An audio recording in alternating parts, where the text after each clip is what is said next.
cabeça para Pelé. Pelé tem que espetacular. Numa entrada oportuna do rei do futebol. Caminhou Pelé, apontou.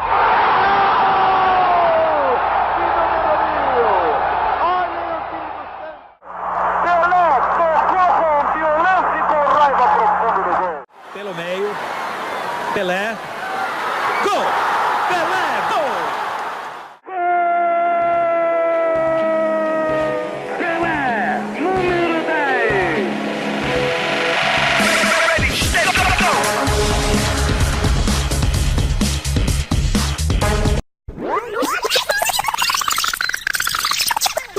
Hoje o programa Circuito Net está aqui no Centro Histórico de Santos para mostrar a você as curiosidades do Museu Pelé. Esta construção luxuosa, que foi inaugurada em junho de 2014, já atraiu muitos visitantes e os apaixonados pelo futebol. E dessa vez é hora do nosso programa marcar presença aqui.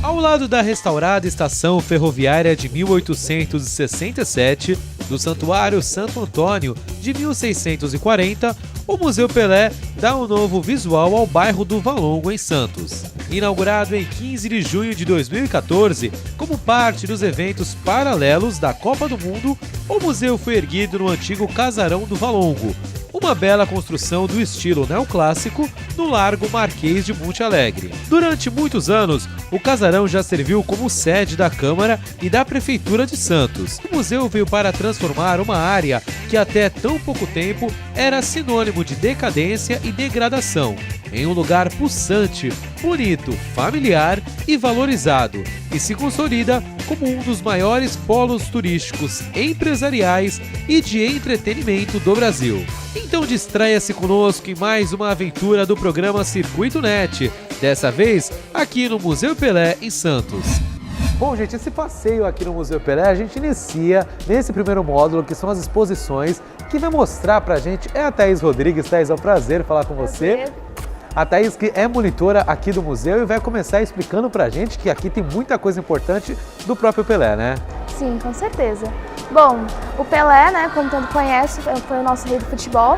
Ele nascido em 1940 na cidade de Três Corações, dia 23 de outubro. Se mudou por diversas cidades. Ele nasceu em Três Corações, foi na época que o pai dele jogava na cidade. Quando ele cresceu, eles se mudaram para Bauru, que foi quando ele passou toda a infância dele. E aqui a gente tem uma réplica, isso aqui, ou é material dele mesmo? Isso, a caixa aqui de engraxate é uma réplica e o cofrinho onde colocava todo o dinheiro é original. Aqui também tem um rádio e uma réplica. Isso, o rádio na verdade simboliza a relação que ele tinha com o pai dele, que os dois gostavam bastante de ouvir os jogos pela rádio, né? Na época a televisão ainda não vinha ao Brasil, então... Tava igual hoje, né? Tava igual hoje. Thaís, eu tô vendo aqui que tem, por exemplo, até a certidão de batismo dele. Todo esse material histórico, como é que foi? Como é que o museu resgatou, pegou do próprio Pelé? Bom, o Pelé ele tem, né, o acervo pessoal dele, e em conjunto com o Odir Cunha, que foi quem formulou a exposição, né, eles viram os fatores mais relevantes da vida dele, como pessoa, jogador, a carreira dele em si, e selecionaram, então, os que mais poderiam encaixar com a história dele. Então são 180 peças que temos atualmente aqui no museu. E o museu, desde que surgiu a ideia, vamos criar um museu, quanto tempo demorou a construção, o preparo, para pegar todo o acervo do Pelé, que é muita coisa, né? A construção durou cerca de 4 anos, né? São 4.400 metros quadrados que temos. E então, dessa preparação foram alguns meses, né? Para todo o levantamento histórico, conjunto, o Odir Cunha, que foi um jornalista e ele pesquisava bastante sobre a vida do Pelé. Então foram meses assim para saber, pra ter essa história aqui perfeita, aqui que a gente tem a linha do tempo, mais a exposição das Copas do Mundo, foi um trabalho maravilhoso. E, né, e a construção também, né? Todo mundo esperava que o Valongo recebesse logo aqui o museu e agora está essa maravilha. Que legal. Bom, a gente tem aqui então a parte do Pelé em Bauru. E aqui a gente já entra com o começo dele em Santos, né? Que você fala, Você me disse que aqui já é a parte quando ele começa, ele veio para a cidade de Santos, né? Isso, então, quando ele jogava no Bauru, o técnico dele era o Valdemar de Brito, que foi um jogador que jogou uma Copa do Mundo na década de 30. E ele viu o potencial do Pelé. Então ele chamou ele e o pai dele para irem para Santos para o Pelé fazer um teste. Então os responsáveis gostaram e contrataram o Pelé. Então dos 15 para os 16 anos ele vem para Santos e assina o seu primeiro contrato num time grande. E a gente já tem aqui vários materiais que ele usou, até a faixa de campeão paulista, e aí já é tudo aqui em Santos já, né? Isso, tudo aqui em Santos. O Pelé, quando ele chega, ele já começa a fazer sucesso. Ele chega em 56 e em 58, por exemplo, ele já ganha a sua primeira Copa do Mundo, apenas com 17 anos. Você já viu ele já? Não, tem autógrafo, mas ainda não. Às vezes que ele estava aqui no museu, não era no meu horário. E em 58, você então pode dizer para nós que foi o ano do Pelé, né? Com certeza. Em 1958, o Pelé, com 17 anos, ainda nem tinha feito 18, ganha o mundo. Ele, junto do Pepe, do Zito, os três, além do Santos, da seleção brasileira, ganham a Copa da Suécia.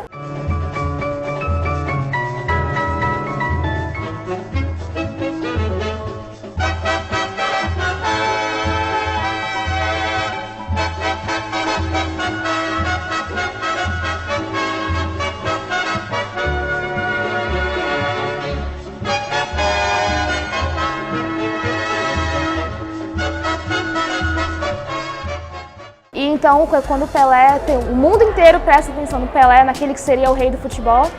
E daí, então, né, o título de rei do futebol vem do Nelson Rodrigues, que faz um artigo descrevendo toda a realeza com que o Pelé jogava, o diferencial dele. Então, realmente, foi um ano intenso para o Pelé. Aí, quando ele faz 18 anos, a gente tem aí, ele tira a carta. E o legal a gente falar é que ele bate o carro. Isso, então. Ele, nesse mesmo ano, né, ele fez 18 anos em outubro, aí ele resolveu tirar a carta. Então, quando ele tirou, um empresário, assim, deu pra ele um Mercedes, que era lançamento, quase ninguém tinha. Então, na primeira volta, ele decidiu, ele e o irmão dele, né, o Zoca, foram dar uma volta pela Vila Belmiro, pelo estádio. E nessa, na primeira volta, eles batem um carro no poste. Nem saíram pra bater o carro. Aí o pior é que ainda chegou um guarda. Só que aí, como o Pelé não tinha machucado ninguém, o poste não tinha ficado nada, apenas foi uma batidinha mesmo, aí o guarda deixou passar, porque pelo menos não machucou ninguém. Pelo menos isso, né? E o Pelé também serviu ao Exército, ele tem uma passagem bem breve pelo Exército, né? Com 18 anos, né, ele foi chamado pelo Exército, mas o interessante disso é que os militares aproveitaram, nossa, a gente tá com o Pelé aqui, né? Eles pensaram, vamos fazer um campeonato. Então as Forças Armadas, elas organizaram um sul-americano, um campeonato de futebol sul-americano. E a seleção, né, das Forças Armadas brasileiras foi campeã. Olha que legal, tudo por culpa do Pelé, né?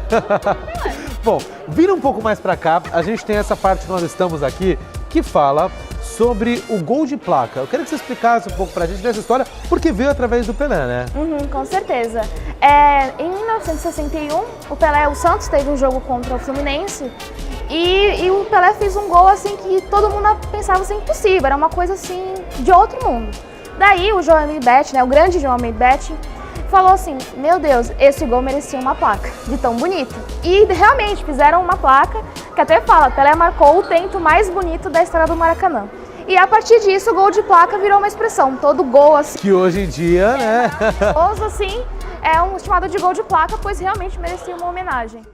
O Mengalvo pegou uma bola na cabeça da área do Santos, na meia-lua, e me passou. 40 minutos do primeiro tempo. 1 para o Santos, 0 para o Fluminense em Maracanã. Pelé pode pela meia, tem Coutinho pelo miolo, tem Durval pela ponta, faz a volta para o lado de Coutinho, levando e enganando bem a Clóvis. Tem um ponteiro livre, vai sozinho, quer ir para a boca do gol.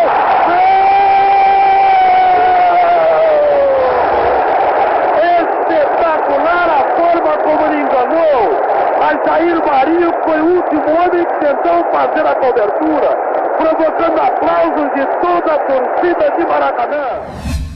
Bom, a gente continua aqui nessa primeira parte da exposição do museu e a gente tem uma parte muito importante, né, Thaís, que fala da dedicação do Pelé com o futebol, né? Sim, mesmo já tendo ganhado o mundo, O Pelé sempre era o primeiro a chegar nos treinamentos e o último a sair. Ele era um jogador que realmente não se acomodava, sempre tentava melhorar. Ele teve até uma foto que ele estava saindo, teve que sair no banheiro nas pressas para tirar uma foto, porque com certeza todo mundo queria falar com ele, tirar uma foto com ele e ver ele, né? Isso, então, foi um amistoso, né, Brasil e União Soviética, e o Pelé foi quem empatou o jogo. Daí, quando acabou o jogo, ele estava tomando banho, e descobriram que o Bob Kennedy, né, tava lá, queria ver ele. Só que ele tava com pressa, né, é um homem atarefado. Então falou, Pelé, sai como você tá e vai cumprimentar ele. Mas você tá tomando banho. Não, você sai daí. Então ele saiu todo ensaboado, né, só colocou a toalha e foi lá e cumprimentou e tirou uma foto com ele. E nessa época o Pelé recebeu muito reconhecimento das cidades onde ele passou, onde ele jogou. Todo mundo queria, de alguma forma, dar um presente para ele, né? Isso, né? Porque o Pelé já se tornava uma personalidade não do futebol, mas sim do país. Então, todo mundo queria agradecer todo o legado que o Pelé estava deixando para o futebol. Então, muitas cidades do interior deram pequenas homenagens, troféus. Ele ganhou até o título de cidadão santista. E legal a gente falar que todos esses troféus que tem ali, esses prêmios que ele recebeu, é tudo original. Ele guardou e entregou para o museu, né? Ele tem cerca de 2.000 peças no acervo dele. Então aqui, no momento, temos 180. Então a intenção é ir trocando para o pessoal poder ter acesso a poder ver tudo. Aqui a gente está andando e a gente tem aqui o 1000º gol de Pelé. Isso aí é um marco, acho que para todo mundo sabe dessa história, mas é legal porque a gente tem uma parte reservada para isso, né, Thaís? Isso, bom, foi um frenesi, né? O primeiro jogador a atingir a marca de 1000 gols. Então, quando ele conseguiu, os Correios decidiram fazer uma homenagem. Então, eles lançaram selos comemorativos. Só que assim, ele fez o 1000º gol pelo Santos, não pela seleção brasileira. E os Correios emitiram com a camisa da seleção. Então, Pelé, santista como é, não gostou muito. Mas, enfim, agradeceu a homenagem. Ele ganhou diversos outros prêmios, comemorações, ganhou uma coroa. O Carlos Drummond de Andrade também, né, que é o famoso poeta, aproveitou e falou: marcar 1000 gols como Pelé é fácil, marcar um gol como Pelé é difícil. E realmente, até hoje, ninguém é tão magnânimo. Thaís, a gente está visitando aqui o museu, uma sexta-feira de feriado. Eu tô vendo que o pessoal tá chegando, tá tendo bastante gente, já estamos no início da tarde. Como é que é, hoje em dia, como é que é o público do museu? Assim, você que trabalha aqui, o museu, ele está recebendo mais ou menos quantas pessoas por dia? Então, temos uma média de 100 a 300 pessoas, principalmente nos fins de semana. Dia de semana chega a 100. O pico mesmo é em temporadas, Copa do Mundo, que foi, na verdade, o nosso grande destaque, com cerca de 1000 visitas por dia. E essa é mais ou menos a média do museu. E as pessoas costumam te perguntar muito aqui sobre o 1000º. O que eles costumam pedir para você para ver? Quando fala assim, vamos falar do 1000º gol do Pelé, eu quero ver o quê? O que eles costumam ver? Eles gostam de ver muitos dos trajes que ele usou, a bola, a gente tem a bola original, o Pelé fez questão de guardar para ele, que ele falou, ia ser um pênalti, né? Então, provavelmente ele ia fazer. Então, a primeira coisa que ele pensou, vou fazer o gol, eu vou pegar a bola. Então, ele cobra, ele sai correndo, pega a bola e guarda para ele. Senão, se ele não pegasse, outra pessoa também ia querer, né? A bola do Pelé do 1000º gol, né? Passa 1000 gols. O lançamento é feito, vai lá Pelé. É pênalti! Não há dúvida! É pênalti! Não há dúvida! Vamos lá, Geraldo, é pênalti? Não gostei. A minha opinião, senhores, me desculpem, não é agora muito válida. A torcida toda, ouçam só a torcida toda.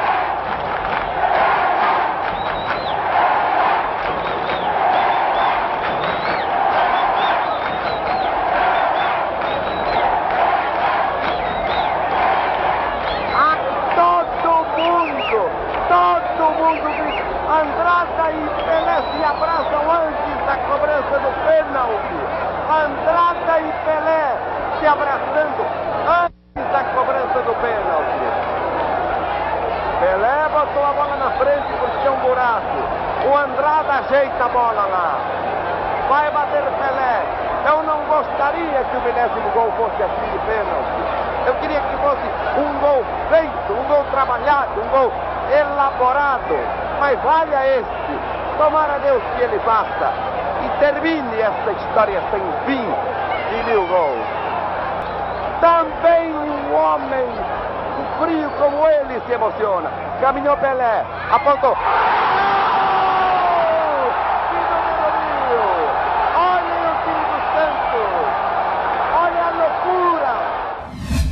Bom, Thaís, a gente está bem aqui no finalzinho da exposição, né, que fala da vida dele, a gente acompanhou toda a trajetória dele, o 10º gol, e a gente está ao lado de uma bola que o mundo inteiro viu, se emocionou junto, tem até a foto aqui, se emocionou junto com o Pelé que ele recebeu no passado, né? Isso, é aquela bola que todos os jogadores de futebol sonham, né, em ganhar um dia. E o Pelé, infelizmente, como ele não jogou na Europa, ele não podia ganhar, né? A FIFA apenas dá a bola de ouro para jogadores da Europa. Então, a FIFA, né, depois de 30 anos, né, quase que ele se aposenta, ela decide fazer uma homenagem, dar uma bola de ouro como prêmio de honra à carreira do Pelé. E essa aqui é uma réplica? Não, essa é original. É original? É original. Olha que legal, É o Pelé, ele cedeu bastante coisa, né? Isso, é a casa dele, né? Então, Se tornou a casa dele, se né? tornou a casa dele, que com as coisas dele. A gente também tem ali o fim da carreira dele que é marcado, né? Quando ele dá adeus ao futebol, e a gente tem fotos disso, vários prêmios que ele recebeu também, né? Isso, então, porque o Pelé, né, e o rei do futebol não ia jogar mais, então foi toda uma comoção, tanto que quando ele terminou no Cosmos. Então a Warner Brothers, né, que era a dona do time, fez uma turnê por todo o mundo. Então ele jogou na Ásia para se despedir, Europa, e o último jogo foi no estádio dos Giants contra o Santos. E o Pelé jogou meio tempo pelo Santos, meio tempo pelo Cosmos. Olha, quem vem aqui, né, Thaís, a gente está conversando, muita coisa está contando. Eu, como, vamos dizer assim, gosto de futebol, mas não tenho esse tesão pelo futebol, igual até você tem, é bom que a gente aprende demais. Assim, a gente sai daqui com uma aula de história, uma aula de superação. Quando você quer, você tem que correr atrás. E hoje está aí, ele está recebendo bola de ouro. Isso que é bacana, né? Ah, com certeza, né? A gente fala, que às vezes o pessoal fala, aqui é museu para os santistas. Não, aqui é um museu de futebol, porque a gente fala do Pelé aqui, só que lá a gente fala da história da seleção brasileira e tudo que acontecia naquela época. Então a gente está falando da história do futebol, como o futebol evoluiu. Então eu acho que é um lugar que todo mundo aqui, todo cidadão santista e até o pessoal que vem visitar deveria realmente dar uma checada, porque tá maravilhosa essa exposição. Vamos ver então sobre as Copas? Vamos lá então. Bom, a gente subiu aqui para o museu, porque bem no alto, né, no último andar do museu, a gente tem a Copa da Suécia, Thaís, que aqui foi a primeira Copa onde o Pelé estreou, e aí o mundo inteiro viu ele, né? É isso, né? Então, na verdade, a história do Pelé com as Copas começa em 1950, na Copa do Brasil. Teve a final, o Brasil perdeu para o Uruguai, foi toda aquela comoção nacional, né? Todo mundo tá muito triste.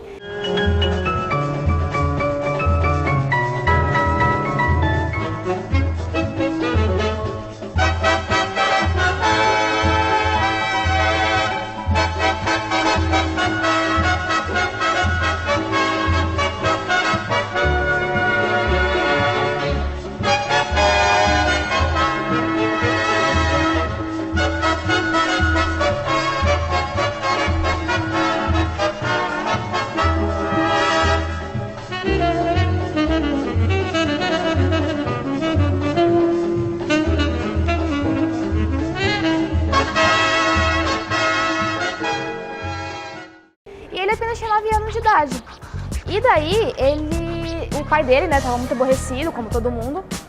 E daí ele fala assim, chega assim pro pai e fala, pai, o senhor não precisa mais ficar assim. Não se preocupa que um dia eu vou trazer uma Copa pro senhor. E esse sonho se concretiza 8 anos depois na Suécia. A taça do mundo é nossa, com brasileiro não há quem possa. Eita, esquadrão de ouro, é bom no samba, é bom no couro. A taça do mundo é nossa, com brasileiro não há quem possa. Eita, esquadrão de ouro, é bom no samba, é bom no couro.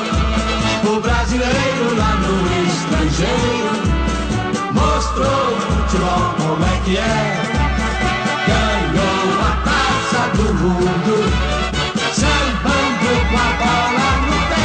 Oh, a taça do mundo é nossa, com brasileiro não há quem possa. E aqui, através do rádio, a gente tem essa fala, a gente tem até que tudo escrito direitinho, que ele fala, bem legal, né?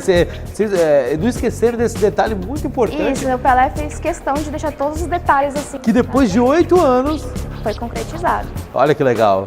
Bom, nessa aula de história que a gente está tendo aqui, conhecendo um pouquinho mais, né, do Museu Pelé, a gente já teve a primeira Copa do Pelé, que foi a Copa da Suécia, e a gente chega aqui na Copa do Chile. E vamos falar então das curiosidades da Copa. Pelé aí na sua segunda Copa, conta um pouquinho para nós como foi essa passagem dele nesta Copa que é marcada até hoje, né? Isso. Bom, a confederação, ela queria, a delegação toda da seleção, eles eram supersticiosos, então eles queriam que não mexesse nada, fosse o mesmo time, o mesmo piloto, o massagista. Só que tem um problema que o Pelé ele se machuca, então ele passa muito tempo na enfermaria e é daí que vem esse cobertor aqui. O Pelé lá no Chile se machuca e todo mundo fala, e agora? O que vai ser de nós, né? Mas felizmente deu tudo certo. Thaís, outra curiosidade legal na Copa do Chile, se não tem Pelé, vamos de Mané. Me explica por que isso? O Pelé ele se machucou, então todo mundo ficou assim, quem vai nos ajudar? E a função ficou com o Garrincha, né, que era o segundo jogador principal da seleção. Então, realmente, ele foi o artilheiro dessa competição, fez o maior número de gols e foi o astro dessa seleção. Mas, taticamente, ele foi substituído pelo Amarildo, que foi protagonista de uma das passagens mais engraçadas dessa Copa, né? Depois que o Pelé se machucou, o próximo jogo era contra a Espanha e o técnico da Espanha falou, sem o Pelé o Brasil é fraco, quem é Amarildo? E, realmente, o Brasil jogou contra a Espanha, ganharam de 2-1 com 2 gols do Amarildo.